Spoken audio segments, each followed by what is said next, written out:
You have me on stage. Ah, there you okay. go. So I have decided that TCCY is really punishing me for something I've done to have me sitting next to perhaps the most beautiful woman in the state of Tennessee. No. So I'm I'm excited. honored to be here with you. Well, so here's a little secret that we're going to tell you guys as we enter into our conversations. I have had the pleasure of knowing Miss Brianna Mason for a long time, almost her whole life. Yes. And when you talk about being able to see someone grow from a young child into the beautiful, caring, charismatic, compassionate, and involved young woman that she has become, I think you all should be very proud of the representation that you all have here in Tennessee. Thank you. So you all should give her a round of applause. Thank you. I appreciate that. Yeah, Miss Danielle, what do they call you? What's your title? What do they call me? What do they they call call me a you? lot of things, Brianna. It depends on who you ask. To me, she's just Danielle, and she's known me ever since I was an awkward tween, and I've just been grateful to be able to know her as I've grown up, and just been inspired by what she's done in her career and in her community. Well, thank you. Well, let's get started. I'll ask the first question. All right. All right. So you, as a young lady, at some point made the decision to enter into the foray of the beauty pageant world. Why? What got you into that? Well, a little bit of my story was kind of an accident. I did a pageant at my school, the University of Tennessee, Knoxville, when I was a freshman. And I was like, this was fun. I really enjoyed the experience. And so I literally Googled pageants in Tennessee, and up came the Miss Nashville competition. And I entered. I was like, hey, I'm from Nashville. I want to do this competition. And I entered, but I had no idea that this was part of the Miss Tennessee organization, which is part of the Miss America organization. And I quickly learned that it was much more than a beauty pageant. It was about service and scholarship, and I learned about the job of Miss Tennessee.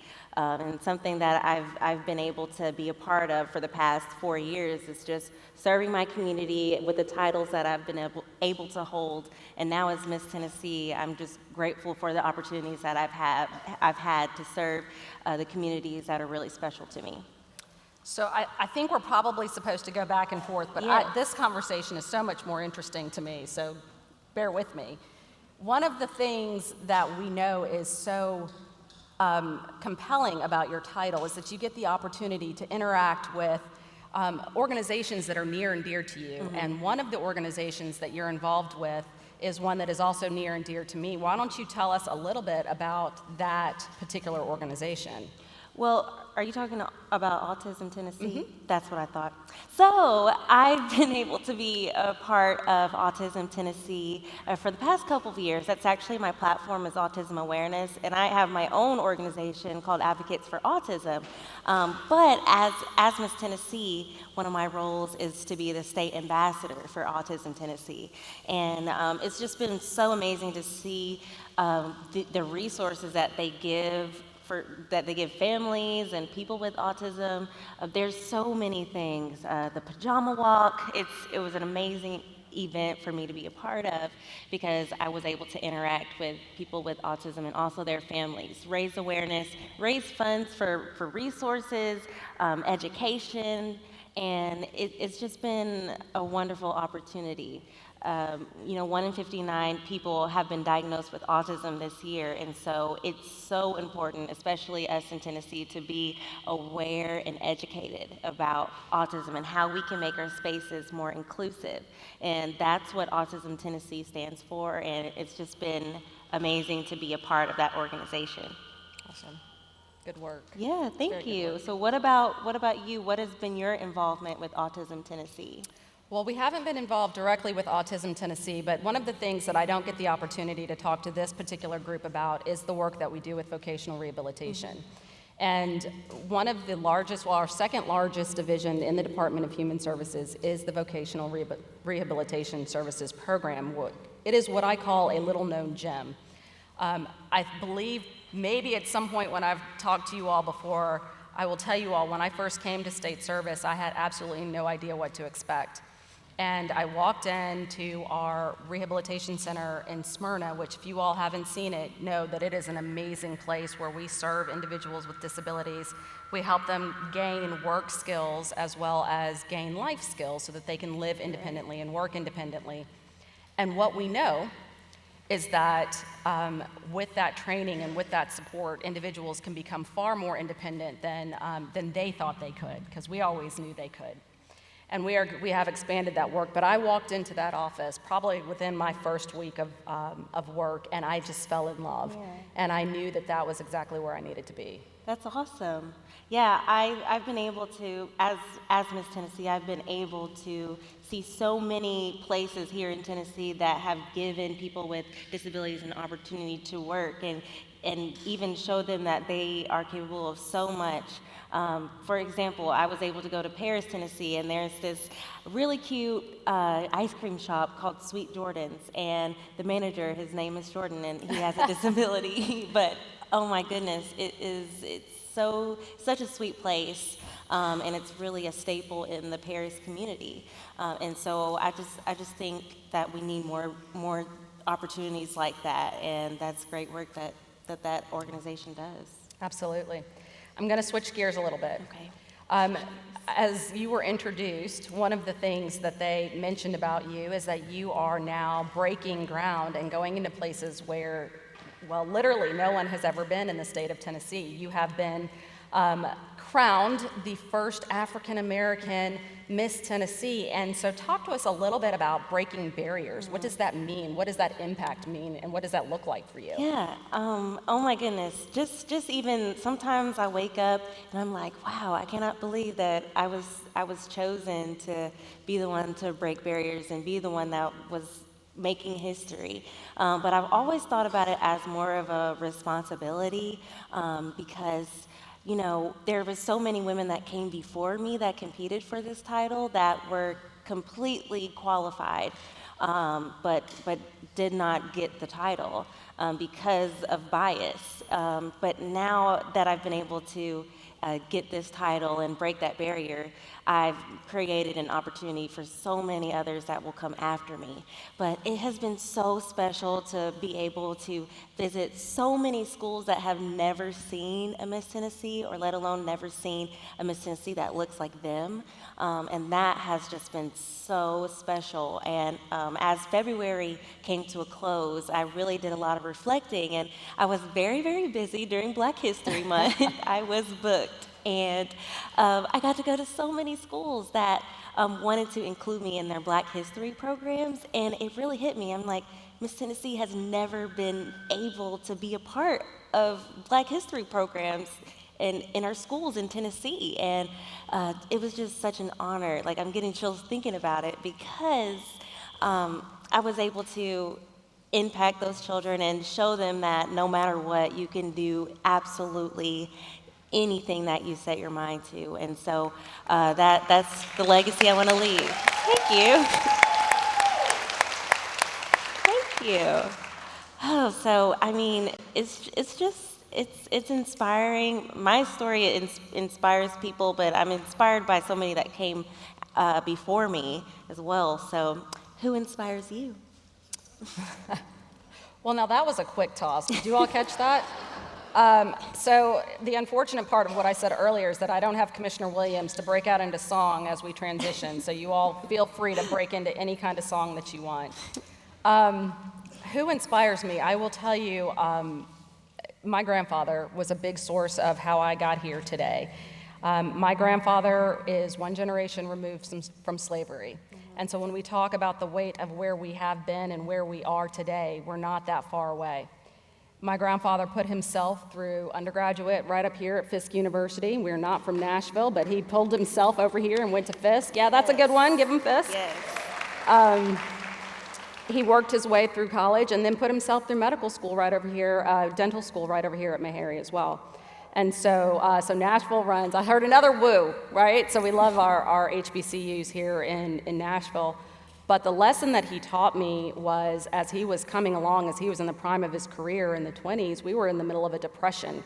And you all know that one of the things that many people immediately stop doing when they are cash strapped is taking care of themselves. Obviously, we're trying to figure out how to deal with money or figure out housing or those other things.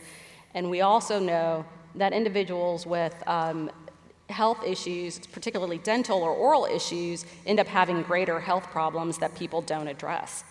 And so his philosophy was, let's get out and serve those people. Let's figure out how to bring them in. And so from a very young age, I always saw people coming in and out of his office that he served without pay. And that was the beginning of understanding. You know, he also did Grandpa was a strong man. He did bartering. Yeah. And so, because there's dignity and work, and so if you got dental services, you did. You may have done something, cleaned up the office or something like that, whatever they wanted to do. But that's when I learned from a very early age that public service was something that was ingrained in me. Mm-hmm. I will also tell you, Grandpa went on to be the first African American in the Indiana State Legislature post-Reconstruction. Wow. And so. That's awesome. I get it the heft of what you say, of being the first, of being obligated, of paying that back, rests very heavily with me, because that's what I grew up with. Yeah, and your story just makes me think about people in my family that have inspired me. Your mom right over here. Yes, you all got to give an mom. applause to her mom. Wave, I mean, how do you? Wave, Mama. That's Tiffany Mason. She's a longtime lobbyist, and now she works in Miss Karen Camper's office. But I spent a lot of my childhood days running around the Legislative Plaza, the old Legislative Plaza. During spring break. During spring break, I was a page during session and just running around. But yeah, she's such an inspiration, because you know, in this field, you have to speak up. You have to make yourself heard, and she's always done that, just from as long as I can remember, and so she's a huge inspiration. She's been able to give me anything that I need to get closer to my goals. So if I told her, Mom, I want to start painting, she would go out and get a painting kit.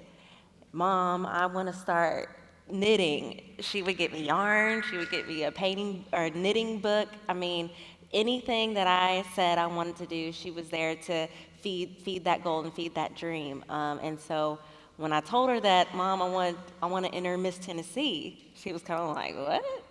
Huh? Because I wasn't the type to have grown up, you know, always wanting to meet Miss America or Miss Tennessee. I didn't really know anything about it. But when I learned about the organization, I told her I wanted to be a part of that, and she said, okay. All right, we'll go for it, and 4 years later, now I'm here. So thanks, Mom. Yeah, I guess, so we're talking about children, correct? Are we? Oh, they're talking about children. Yes. Yes. Well, children, very special to me. I'm the oldest of 5, so I've always been like a mom. I have that mom in me, and I knew from very early on that I wanted to be a teacher. I actually come from a very long line of teachers. My Nana is a retired teacher. She's supposed to be retired, but she still goes to school. And my daddy's actually an administrator in Williamson County, and I have other teachers in my family. But he's actually my son's vice principal. Yes. Go figure. Yeah. That's always fun. Yeah, he was the vice principal. No getting away with anything bad. No, he was the vice principal when I was in school, so prom was awkward. But I mean, I think when we're thinking about children, we also need to think about the people that are around them, like their parents and their teachers. And I just completed my first year of teaching in Murfreesboro at Hobgood Elementary. I taught first grade. And this year I'm on a little break because Miss Tennessee is kind of like a full-time gig.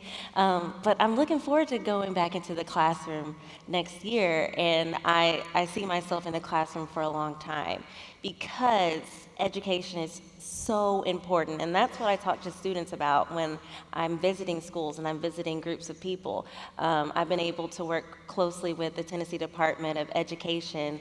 And I remember right after I was crowned, I went to Commissioner Schwinn and I said, okay, I'm going into schools. What do you want me to say? What is the one thing that you want me to focus on? And she said reading literacy. And I mean, that is so important, especially here in the state of Tennessee. And so every school that I've been able to visit, I talk to the kids about reading and why it's so important and how that can help them get closer to their goals. Because that's something that I truly believe in and something that I hope to pass on to my students next year. And I hope that I passed on to my students last year. I don't know, they're in first grade, so they were just excited about life. But, I think teachers really have a special place in the society because if you have a school-age child, their teacher is the one that's seeing them for most of the week. I mean, your child spends more time with their teacher than parents sometimes, and so they have a really important job. So. Well, and I think it's important too. Teachers spend a lot of their time, but a lot of the people that are here in this audience today are people who support those children throughout the journey. We know that teachers are important, but it's those full wraparound services that we collectively we utilize to support those students. We have social workers in the room. We have other advocates in the room because we know that we have to really be able to get to a child to really lift them up and catch them from a young age so that we can truly break cycles of poverty. And that's one of the things that we are committed to doing in the department. And that's one of the things I know that I always enjoy coming and speaking to this group as well, because that's what they're committed to as well, is really just lifting that whole family. Yeah, I think that's awesome because I have seen that it truly takes a village to raise a child. I mean, a teacher can only do so much and a parent can only do so much, and there's so many resources that the children need in order to succeed, whether that's health resources, mental health, social work, anything that they can get to improve their quality of life really helps them get closer to their goals. Well, I hate to move us off of a very serious topic because I've been given the sign. This is a very awkward stretch, but there is a mystery question. Do you all know what it is?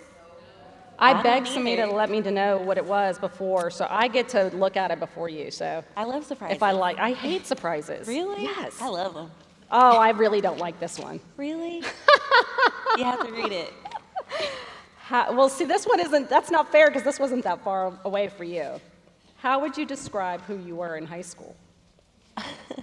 That was a long time away from me. I'm going to answer it, and then you have to answer it too. No. Yes. You have to. You go. Okay. I was actually... And remember, I knew you in high school. You did, and so you can... So you have to tell the truth. No, I'm going to. I'm for sure going to. I was shy, but I was also a theater kid. I don't know how that worked out. I wouldn't really talk that much in class, but I would study really hard and then end up on stage and become like a totally different person. I think that helped me when I started competing for Miss Tennessee because I was like a totally different person on stage. But that was really me. I mean, I was kind of a nerd, honestly. But my mom always says that Brianna has just always just been herself, and I never really cared about what people thought. I didn't wear makeup, didn't really care what I was wearing. I just went to school, did theater, and went home and was with my family. That was my life in high school. What about you? I don't remember. It was a really long time ago. You do. So when I went to high school, I had the flip. The feather, when the wind blew, I had straight across the bangs. whole thing went up like this. Y'all remember that, right? I had fringe on the back of my boots. Oh. Okay, so Yeah, well, there's a visual, no pictures. Big hair, big dolly hair. I see it. I'm seeing it. Growing up in East Tennessee, totally living the life. Yes. I was a lot, I think you and I were a lot alike. I would never say I was shy. I've never, my mother said that I came out of the womb talking, and I haven't stopped talking since, and I think that you all that know me know that. But I was a planner, very meticulous. And it's funny when I look back, we were actually talking about this today, I had every step of my life planned. I knew exactly what I was going to do, and even down to insert husband here, and thankfully he agreed. He's still there, so I don't know. So that plan actually worked. But I did all of the other things too. There was never anything that I wouldn't try. So I was on the dance team, and I was very active in drama and very active in the arts, and that, I think, was always part of what made me very well-rounded. But I always knew from day one that I wanted to be a lawyer, and that's what I drove towards, and that's what kept me going every day. And so, yeah, I stayed focused. Now, let's be clear. We had a lot of fun in high school too, so I feel like I feel like we are fully well-rounded. I got all of that out of my system fairly early on. So, but I will say this: I loved the person that I was in high school.